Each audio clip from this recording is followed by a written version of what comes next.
Hello, everyone. Welcome to another episode of Fearless and Free TV. I hope that you are living as fearlessly and free as absolutely possible. And before I bring in today's guest, who I'm really excited to bring to you today because he's a new friend, but a very dear friend that I'm going to be sharing today. Before I bring him on, I want to remind all of you, if you haven't already, to hop on over to my website at victoriareynolds.com/free and pick up your free copy of Rise Up. It's a free book I have available for you. And it's all about the Great Awakening, spiritual revolution, and the ascension. It's a simplified guide about what's going on in the world right now. And so now let's bring in my very dear friend, Steve Weber. Good morning, Steve. Hi, Victoria. How are you doing? Good. Oh, I guess it's morning for me. Might not be for you, where you are in the world. It's I'm on the East Coast, so it's afternoon, but that's okay. Yeah. So it's a good day, Steve Weber. Yeah. So the last time I was on your show, I was sitting right next to you in your studio. Yeah, that was a long time ago. It was so much fun having you here. That was back in March, so that was 6 months ago now. Yeah. We had a good time. A lot longer than that for some reason. There's been just a few things that have happened in the world since then, hasn't there? Yeah, it's crazy how much, and I think this kind of started in 2020. I was talking to my kids, and it was, how much can you cram into 1 year? And that's what 2020 felt like, and that's what 2021 is feeling like too. We're just like, it's like time is going fast, but at the same time, we're cramming so much into this short period of time. Yeah, absolutely. It's been a fun time, and it really is a fun time to be alive and to be experiencing all this. And I've really come to believe the last couple of years. I didn't believe it up until just a few years ago that we are these eternal beings and that we choose to come into this lifetime and that we had a conscious choice to come and enter into it. And then, of course, we forget and we have to relearn and figure all this stuff out. But with the help of people like you and many others that have been guiding and coaching and my own awakening several years ago, it's like it's all making sense now. And it didn't make sense up before that. Yeah, that's a big part of it. It doesn't make sense until you finally have that awakening experience. And I think a lot of us have it. It's actually like an awakening experience. The spiritual 2x4 in the back of the head, as one of my friends calls it, that kind of wakes us up. And then we start down this awakening path of, oh my gosh, there's that, and there's that, and there's that, and there's that. And then starting to remember who we are and remember why we're here. Yeah. And that's not talked about in our religiosities. It's not talked about in our school systems. It's not talked about anywhere. It's something that we kind of first have to experience for ourselves. And then all of a sudden, other people that are in there start showing up everywhere. Yep. No, it's and what I love about this time for us right now is that there are so many teachers coming forward, so many different perspectives and points of view that every day is almost like you said cramming, every day is a learning experience. And so this is really a fun time to be alive. It really is. For people who are awake and aware of what's going on in the world, it's a very, very exciting time to be alive. And on the flip side of it, those who don't know what's going on, it's a very frightening time to be alive. Yeah. What's interesting is I was there in March and we had a chance to visit. We did a couple shows. You were a guest on my show and I was a guest on your show. So we had a chance to kind of really, talk about a variety of topics. And it was really about a month after that when I got home that my awakening to everything that's going on started going at like 99 miles an hour. Up until then, I was aware, and I had been, 10 years into my own awakening as far as consciousness goes, and as far as taking responsibility for my life, more of a spiritual awakening. But I had been very paid attention to politics over the years, but boy, did I have a limited perspective of everything everything that is going on and has been going on. I knew there was I knew the apple was rotten to the core, but I didn't like have a good, clear understanding of it. And just in these last, 5 months, I mean, I have learned so much. It's been so much fun to piece this all together and follow people who have been guiding us. And you've been one of those guides, but there's many others. And that's what we need to do is we need multiple perspectives, because we hear things from different people, different ways. And when you start to hear the same thing or something that sounds similar from a couple different people, that's when you can put like the pieces together and really come to your own conclusion about it. Right. And that's why it's so important for so many of us to be out here on camera having these conversations. And some of it's going to resonate with some people and some of it won't. But the important thing is that we have these different perspectives. And the other thing, as I've been saying the last few years, is that the muscle humanity is learning to use is discernment. It's a muscle we've never had to use before because the information has always been controlled. Yeah. Yeah, we were just we were really spoon-fed. We were told what to believe. Not even spoon-fed. We were like we had sacks of flour dumped on top of our head with it. Like this is what you believe. This is what you believe. And we didn't know. We just thought it was the truth. And why would these people lie to us? Why would religions? Why would news people, why would government lie to us? And we're discovering all that now. So it's and it's interesting because a lot of it started back 20 years ago with the music industry, how the music industry the internet created a shift in the music industry and people became independent creators. And the book industry, people suddenly had the ability to write their own books, and the internet allowed people to write their own posts. And so before, that was all controlled. The newspapers controlled what we were allowed to see. Our churches controlled what we were allowed to believe. The book industry controlled what we were allowed to read. The music industry controlled what we were allowed to listen to. So the internet has allowed us to start to break out of those controlled narratives. And although there are people who are still trying to control the narrative, I mean, the news is very specific what they want us to believe, and our religions still have what they want us to believe. But we no longer have to be contained in those little boxes of belief. We can search outside of those for concepts and ideas that resonate with us, that call to our higher sense of self.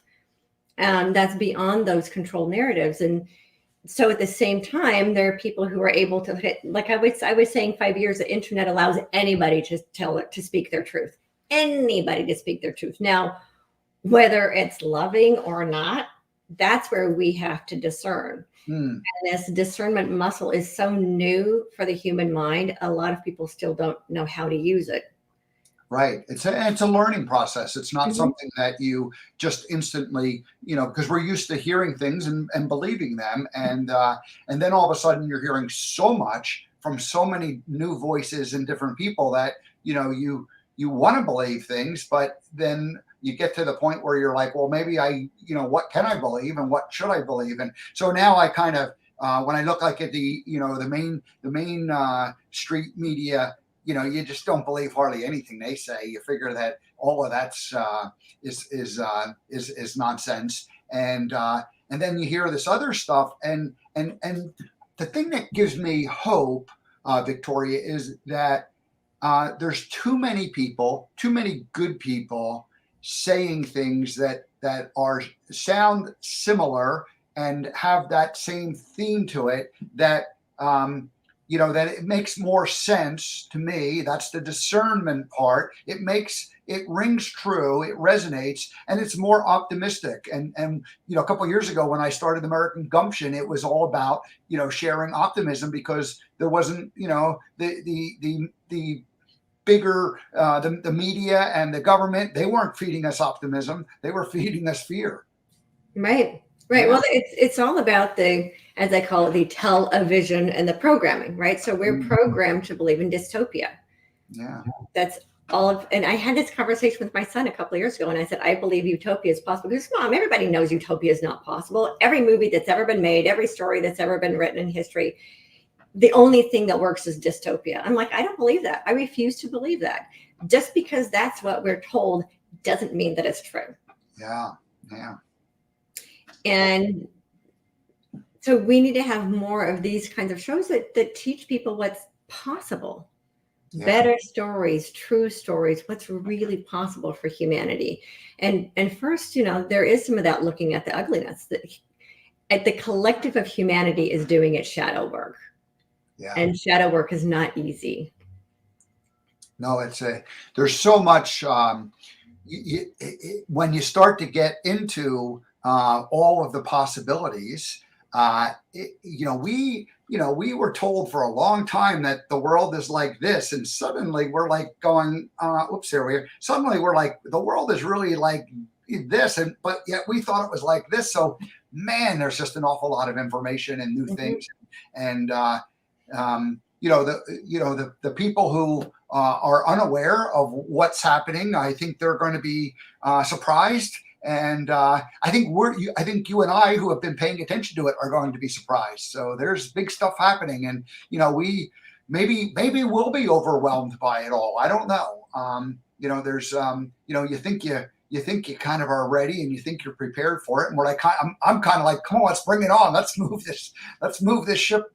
Use the ship metaphor. Let's bring the ship in the port and unload that stuff. And so it's interesting. It's a very interesting time that we live in. And I think what I was hoping to talk a little bit about today is gumption. And I have been on my own journey of the last year of just being a host, interviewing people, talking to people like yourself and others, and for the most part, listening and allowing new ideas to come in, and asking good questions. And then I do a little monologue at the beginning of my shows where I get to kind of share some of my thinking, and so that's kind of fun. But for the most part, I haven't shared what gumption is all about. And 10 years ago, I went on a journey of figuring out what gumption was, living your life with gumption.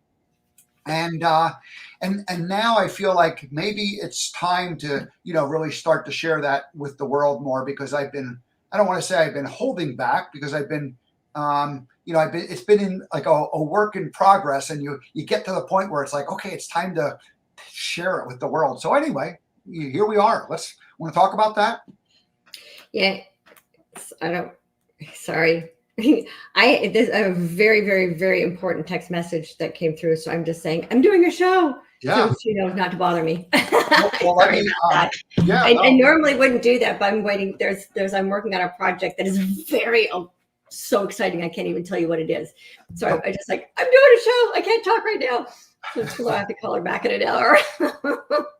Well, good. So anyway, I think it's a time for all of us to step into our own, our own power and our own, we all have a gift. We all have something special to offer the world. And 10 years ago, my career as the Forrest Gump impersonator came to an end, and I had this kind of unique gift of gumption. And people still are fascinated by the story, and so we've shared it before when I've been on your a guest on the show. But I've never really known how to use it, in this kind of next phase. I've tried this, I've tried that. None of them really, felt like the right thing. I mean, you try it, and it works for a while, but then you're like, yeah, that's not quite it. And so anyway, I'm just wondering, as this awakening unfolds, maybe there's an opportunity for people to think more about how they can live their lives with gumption, because discernment takes gumption. Living a 5D life is going to take gumption, especially in that transformation from the 3D life and through the 4D phase. And so there's a lot of opportunities, and there's a lot of challenges that we all face, and we all bring our teaching in that unique way. So if it's okay, can I share my screen? Absolutely. And by the way, Steve, I didn't even think of the word gumption until I met you. And I love that word. I actually use it all the time now, because it's like, gumption. It's funny when I'm reading a book and somebody, somebody gets mentioned as, liking, somebody has gumption. I always notice it. It's not one of those words that's, super popular. So anyway, let's just go ahead and jump into this, and I'm not going to tell too much of the backstory because, that you've heard that before, and people can watch that on some of the other ones. But I'm imagining living your life with gumption. That's been the tag from 10 years ago, but I didn't know what that meant. And so now I'm going to try to equate it to the Great Awakening, so that people who are in that process of awakening can potentially use gumption. And I'll go through it. But the first thing I want to do is let's just take a minute. And when was your awakening? And I'm asking that generically for people out there in the world listening to this, whether they're live or whether watching the replay. But when was your awakening? And that's an important thing, because we get to a certain point where suddenly, like, everything we thought we knew, like, we realize that, whoops, that's not necessarily the truth. And then that's the awakening moment. At least that's my belief. What do you think about that, Victoria? Oh yeah. I mean, I remember my awakening back. It started in 2008 with the economic crash of 2008, and my life just started falling apart. And what I found is that the awakening tends to be aligned with the death of something. If it's the death of a business, or the death of a loved one, or the death of a belief system, or a death of something, and we have to go through that process of, there's a grieving process that goes with that. And then, in that grieving process, there's also this, oh my gosh, this is what's really going on in the world. It's kind of like something that blasts our mind open and blasts our heart open to be able to experience the human experience from a completely different perspective. And, so for a lot of humanity, that was the virus of 2020, the lockdown, that woke a whole bunch of people up, because it was suddenly like, whoa, everything I've ever relied on for my life is suddenly not real. And I mean, in your case, I know it was the end of your position as Gump. Yeah, so we all have that, and that it's intended to crack us open. Yeah, and my awakening was really the same time as yours, because it was the financial crisis of 2008 that really triggered it. I call 2009 the year, because that's when I started to take control of my life, and I got involved with some personal development courses, and I spent the better part of the year just deciding what I believed and what I didn't believe, and what was I was coming to the end of being Gump for Bubba Gump, and I was going to be a speaker. That was my goal, and I had that title, Live Your Life with Gumption. I had that as one of my presentations, but I really didn't have it filled in. I didn't know what that meant. I had several other titles that kind of never stuck, but Live Your Life with Gumption certainly did. And I didn't have the 3 principles of gumption figured out back then, and I didn't have the movie Life Lessons figured out back then.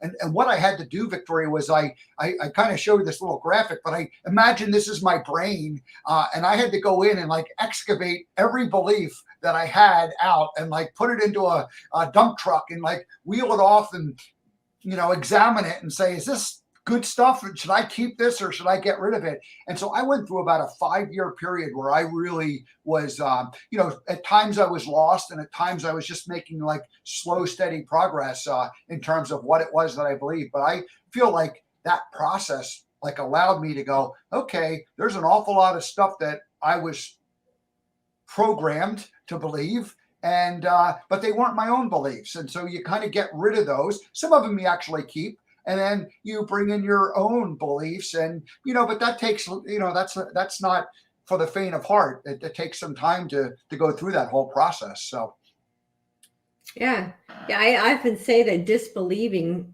what you've always believed is really painful, or it can be. It depends on how attached you are to those beliefs, but it can be extremely painful to disbelieve what you've always believed. And the most important thing is that we be compassionate with ourselves as we're going through the process. And it can, like you. So for me, it started with 2008, losing my business. But like you, 2009 is when I jumped in and started doing the self-help work. I had done it years before, but I completely forgot about it. I'd been busy being married and having kids and life. And in 2009, I jumped back into my self-improvement process, just like you, and started unpacking my beliefs. So I want to share this one quote. I never know what I think about something until I read what I've written on it. William Faulkner. I came across that about 2 years into my journey, and I had been blogging and writing, and I realized that by writing, I was like defining. That was what was allowing me to come to what I believe. Because when you just like allow the thoughts to rattle around in your head and the little voice just keeps talking and chattering, I mean, that's like all somewhat useful, but until you actually like put it down on paper and for me to look at it and to read it and actually for like when I would publish a blog post and then I would go and I'd read what I've written, that was really when it became kind of like, oh yeah. And then you would know, you go either it was your belief or it wasn't. So for me, that was really helpful and fun. Mm-hmm. You know what's funny about that, Steve, is you know how on Facebook it pops up a memory every once in a while of.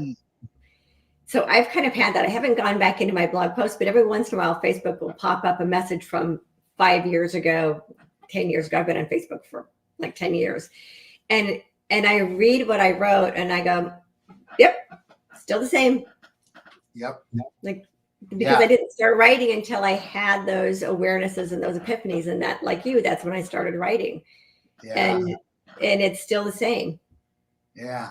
So I'm going to share this one. This is for people who don't know the story. I was Forrest Gump for Bubba Gump for 15 years. And this particular picture is the grand opening day or that was taken on the grand opening day in Monterey, California. And that appeared the next day on the day after the grand opening, but it was like on the front page in color above the fold. And I went, wow. And, it was really kind of heady and it said plenty of gumption. But what's funny about this is 1996, I remember going gumption, I'm Forrest Gump. I'm not gumption. I didn't quite know what gumption meant, but here, like again, keep going, you fast forward and now it's 2009, 10. And I'm like, oh my gosh, this gumption word. I mean, this is my word. I have to take advantage of this and begin to do it. And so, the gumption word just became kind of like this golden thing that kept calling to me like,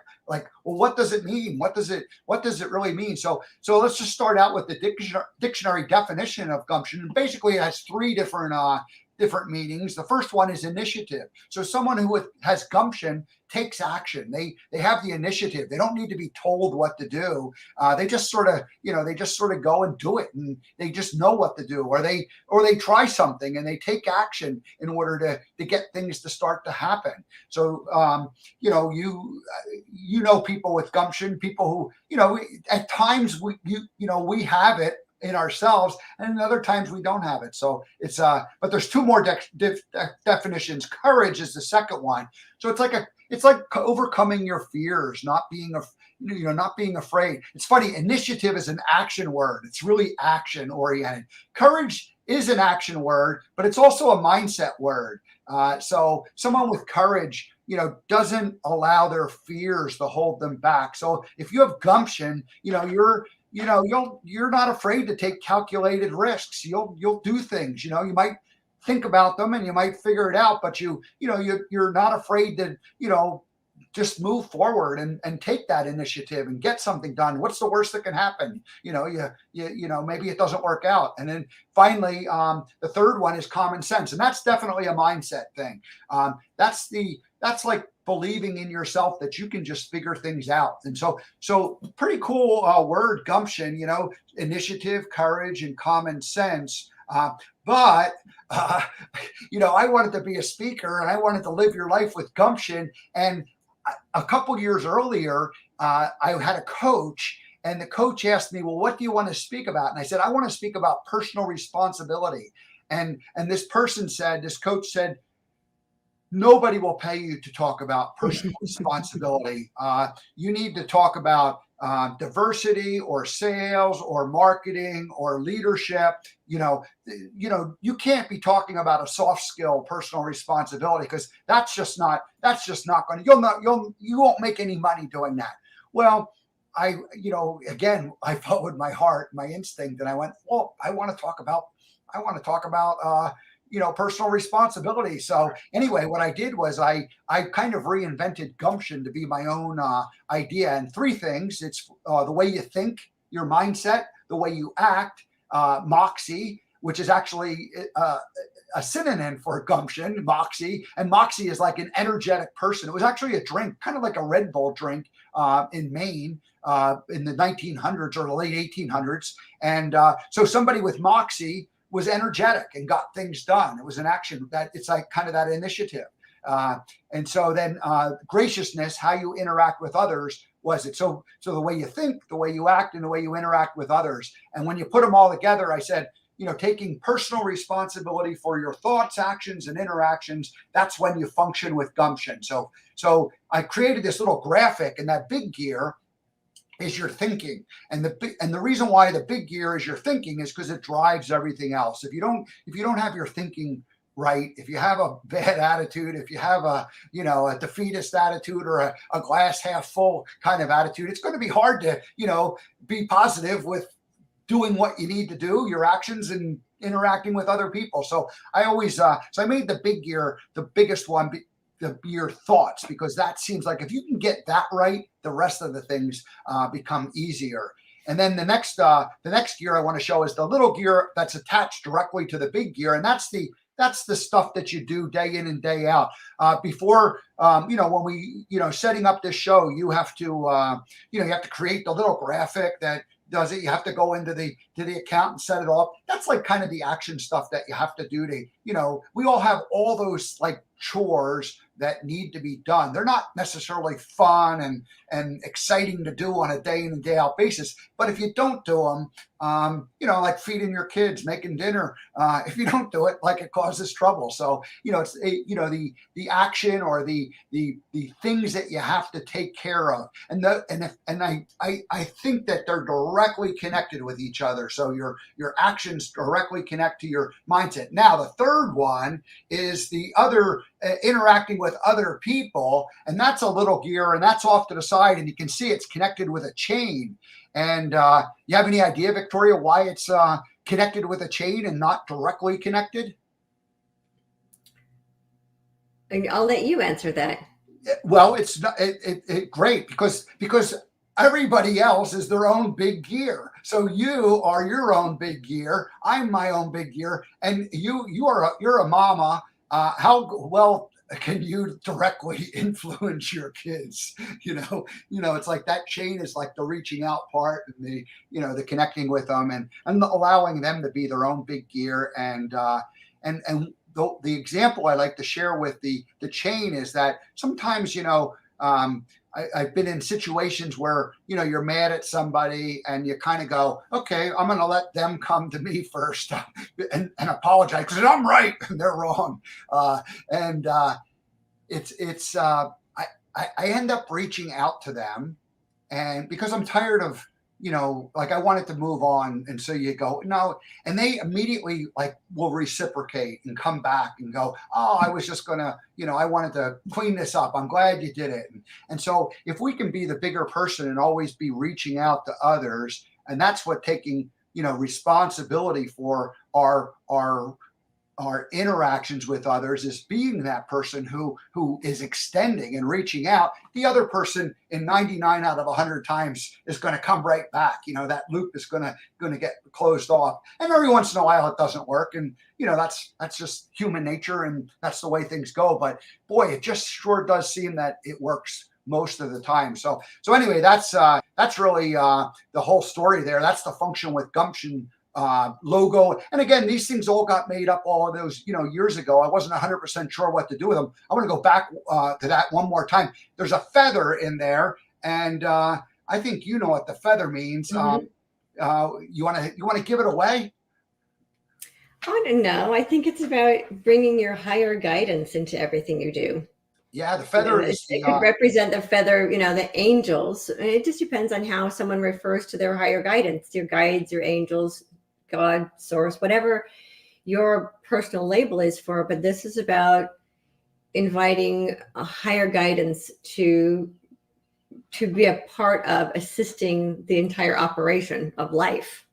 I like that. I like that a lot. Now I'm going to, I'm going to connect it to the movie Forrest Gump. So I'm going to have a slightly different twist on the feather because you'll remember the feather came and lands at the foot of Forrest Gump at the beginning. But it is that, it's that magical moments, those things that just show up in our lives as if they divinely come to us. So we'll talk about that in just a minute. And then one of the things that I like to do is to point out that if you function with Gumption, what are the first three letters of the word function? Fun. Fun. Yeah, we're having fun. And, when I was Forrest Gump, that was one of the most important things that I had to do. I had to show up and be having fun every day on my job the entire time that I was there. Can you imagine that you have a job where you have to be having fun? Because if I wasn't having fun, other people weren't having fun, and then I was a useless entertainer and performer in what I was doing. So could you imagine if like all of our jobs were like fun was like one of the things that was like required that you do? So I think that's what we're moving into. So I agree. I think it all needs to be fun. It's funny. I go back to the old saying in the Bible somewhere of life is that we might have joy. Like it's intended to be fun. This whole idea that life is hard work is part of the controlled narrative, part of the narrative that we've been fed. Struggle. Yeah. Toil. Maybe then you'll get into heaven. Maybe. No guarantees.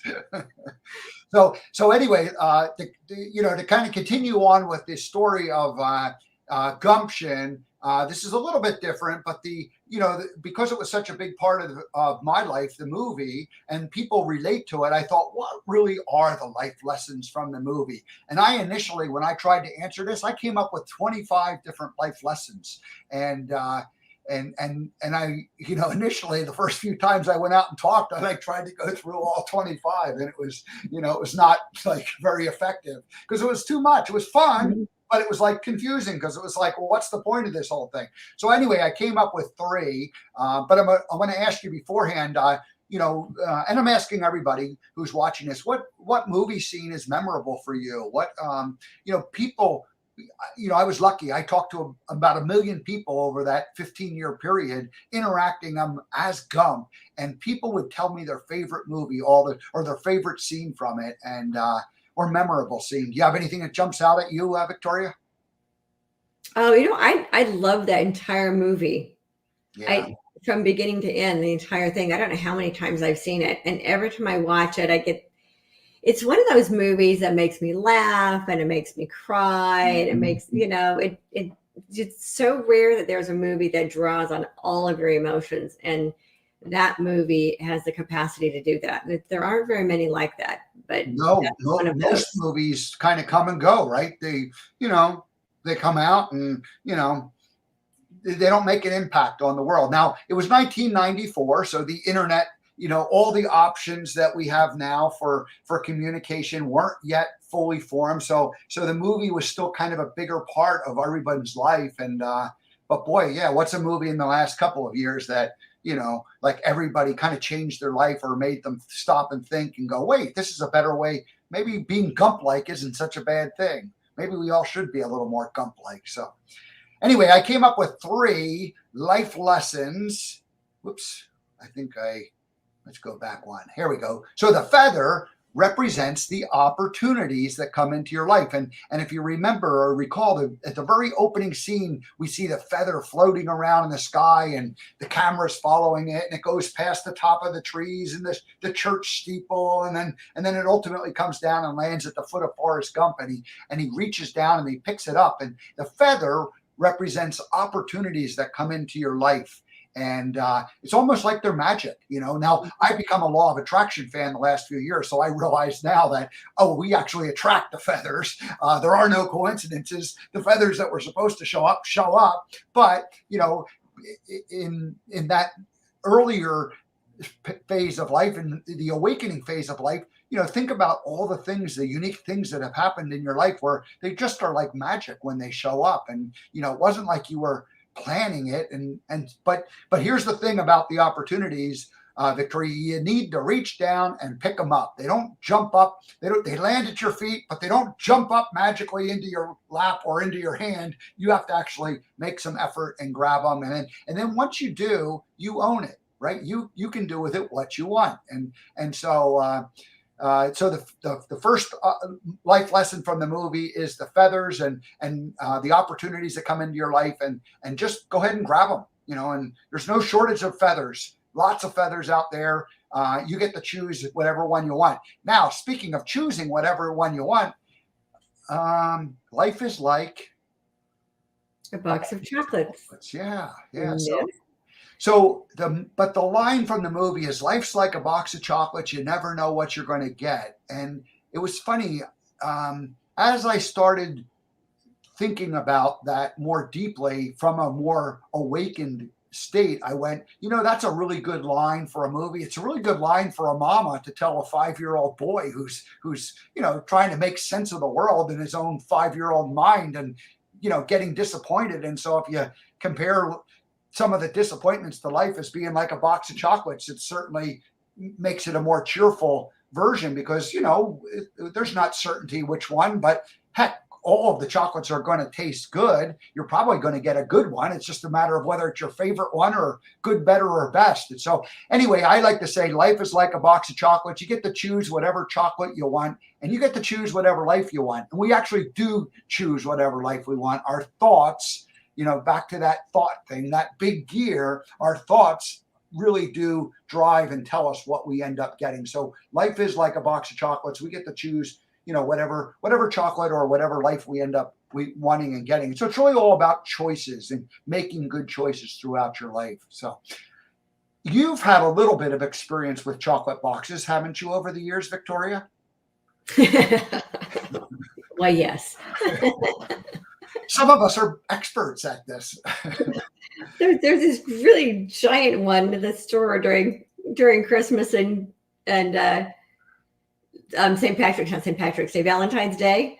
And so I always get the giant box of chocolates because my son's a big chocolate fan. For some reason, I ate chocolate a lot when I was pregnant with him, and that's one of his favorite things in the whole world. Well, that's funny that you you fed it to him as a embryo and as a developing child, and here he has a nice taste for it. Isn't that? It's a coincidence, huh?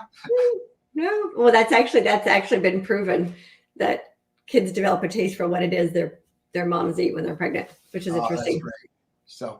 So the third life lesson. So the first one was the feather, the opportunities. The second one was the chocolate box, and the fact that we have choice and we get to choose whatever one we want. And then the third symbol from the movie or life lesson is the shoe, and the shoe represents the journey of life, or the life chapters. So really, it's kind of like, it's really the journey of life and the life chapters, and it's a little bit hard to see, but that timeline there is basically Forrest Gump's journey. It's what the movie's all about. He's a boy, and then he goes to high school, and then he plays football in college, and he's in the Army. First he's a soldier, and then he plays ping pong, shrimp boat captain, and he retires, and then he runs across America, and then he finds out he's a husband and a father. So that, like in a short little condensed version, that's what the movie's all. It's just the story of a man's life, but yet all the remarkable things that he did, and all the fun things, and the way he did it. He lived with gumption. He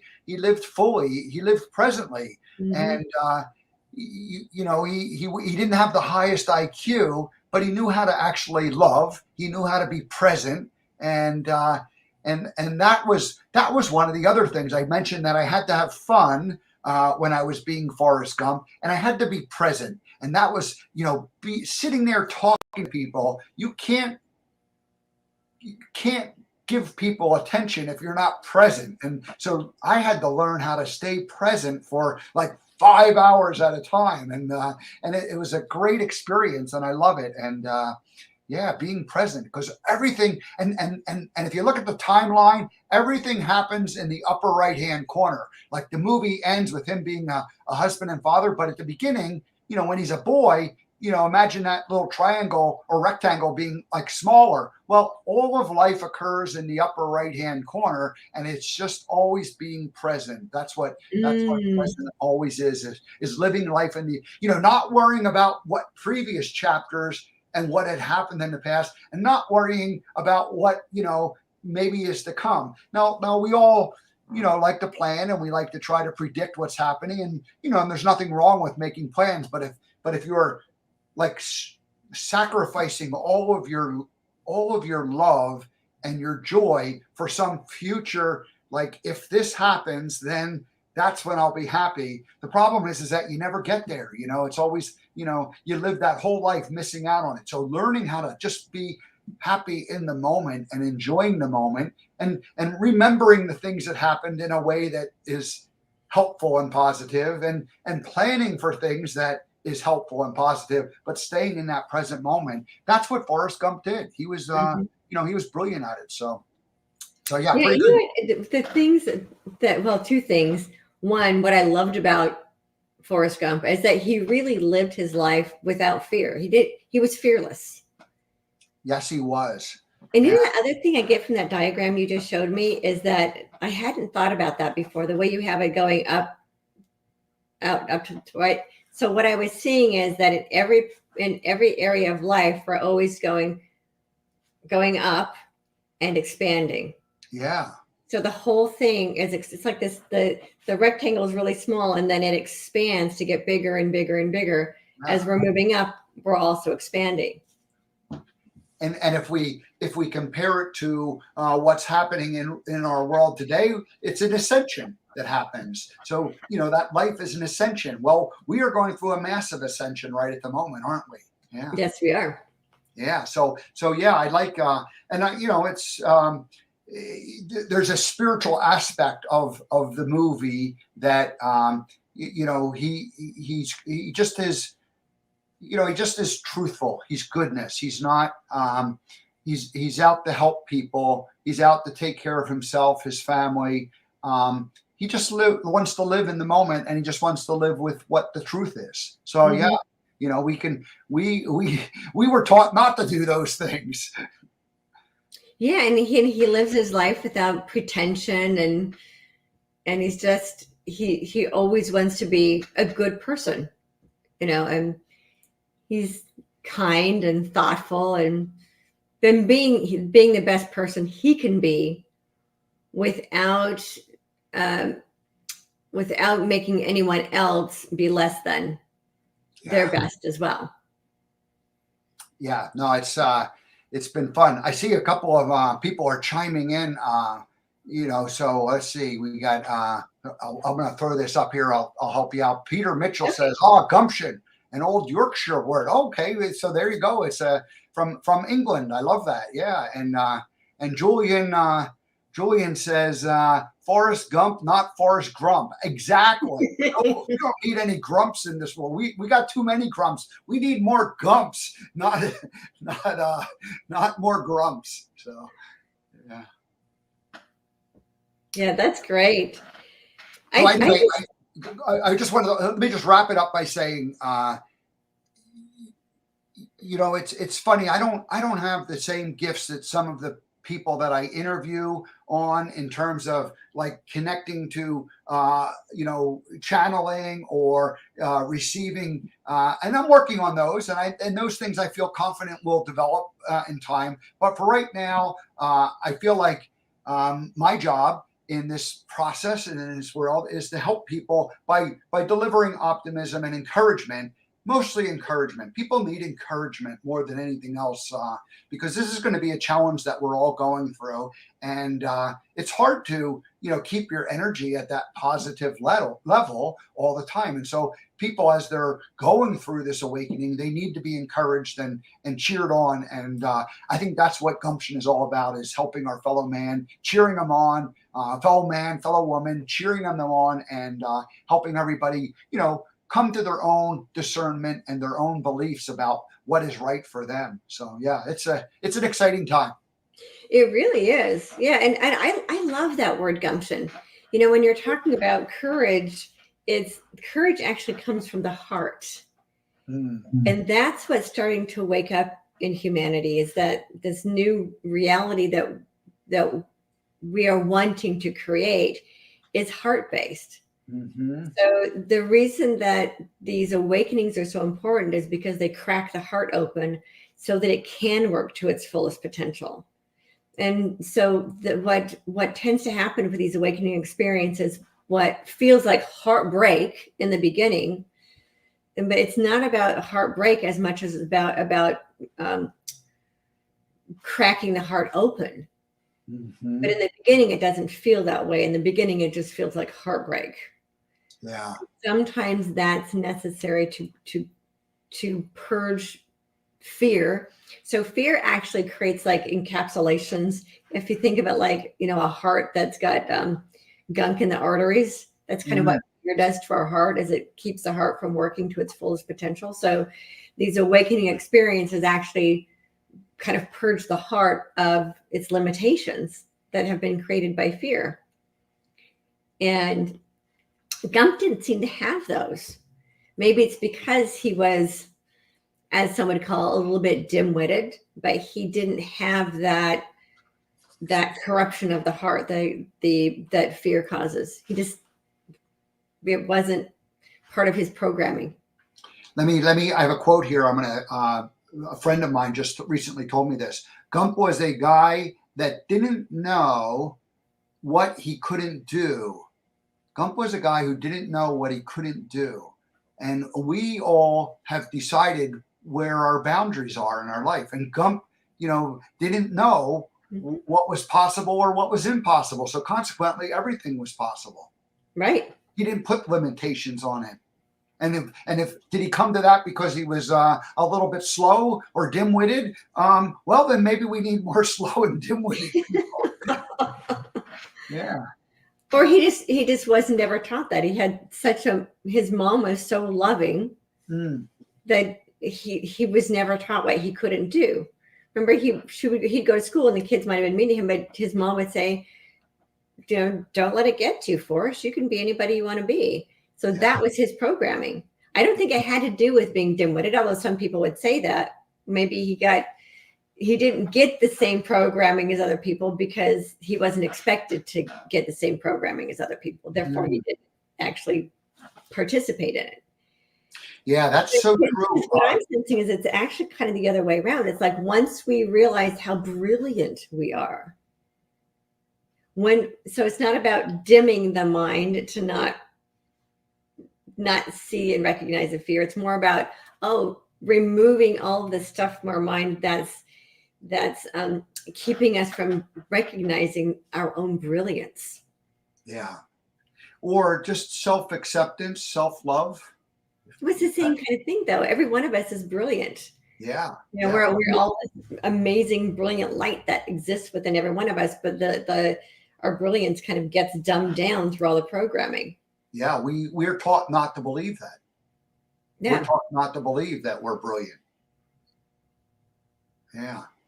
So Gump is Gump has obviously played a big role in my life, right? I was the character for 15 years as an impersonator. And then the last 10 years, I've been speaking about, the movie and some of the life lessons. And, at this point, I feel like my job is to well, a couple of years ago, I said I'm kind of rebranding myself an American Gumption, and the idea was I'm going to travel the U.S. and maybe the world, but certainly the U.S. in an RV and meet people and interview them. And then, of course, this was about 3 years ago, and what, a year and a half ago, we all got locked down, and so I never quite made it out in terms of being out there. But coming up, hopefully in the not too distant future, all of this craziness is going to be more or less in the rear view mirror.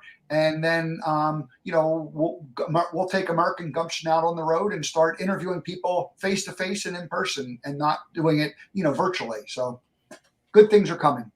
Absolutely. And I don't think it's that far down the road. No, I think, the rest of this year could be a little bumpy for people.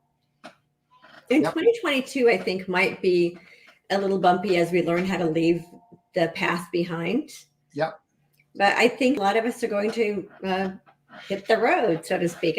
I plan on hitting the road too. It's funny how our stories are so similar, because as you were talking about how you're writing up you wanted to be a speaker and you came up with this idea for teaching Gumption, at exactly the same time I was going to Toastmasters and learning how to be a speaker, and I wanted to be a speaker and to teach about what I was called, the name of my presentation was Breaking Free.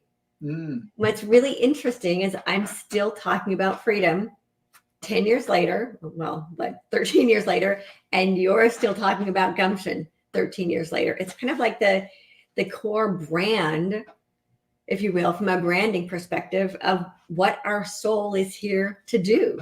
It's like, you have your word is Gumption. My word is freedom. And what's funny is I listen to people who I said gave me some advice that was kind of not so good, like, or maybe it was good advice, but I just rejected it, and I go, no, I want to talk about personal responsibility, so I made Gumption be a form of personal responsibility.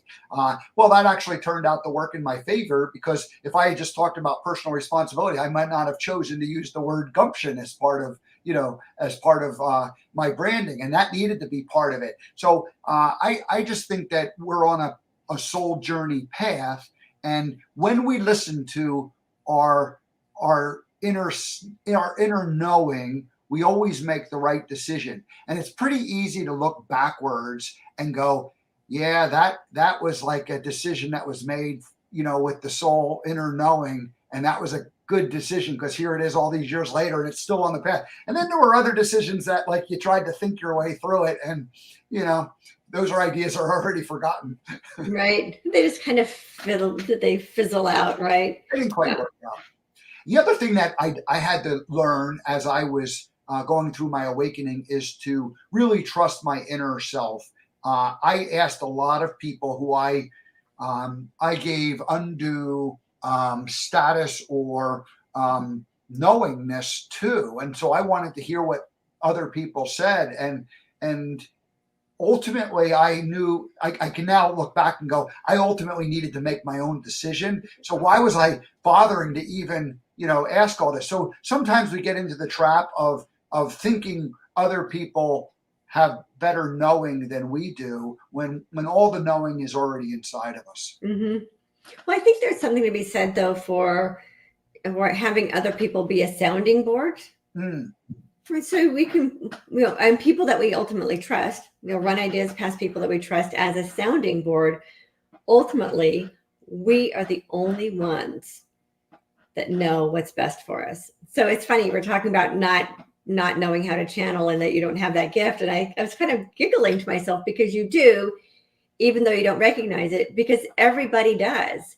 It's about listening to ourselves and our own inner voice. That's really what channeling is. It's about listening to what spirit wants to speak through us. And that's really about listening to our higher selves, to our inner voice, to our gut feelings. And you do that really well. Yeah. It's just a term that other people call it for getting information from source or from spirit, from higher understanding, but you're doing it too. Yeah. And By listening to yourself. I'm going to share the screen again. I'm putting the choice box up there again, because really it comes down to, we get to choose, we get to decide. I am presenting this, and then at the same time I'm telling, gee, I didn't know I get to choose my own life here. And so it's funny how, for me, Gumption also has become like a way of, like, it's been the lesson that I've needed to learn in my own life. So I had to learn how to live my own life with Gumption, and I'm still learning to do it, so that we can ultimately teach others and help others in their learning. Absolutely. Yeah. That's how it is. We always have to learn what it is we're here to teach. And we're always learning it at a new level.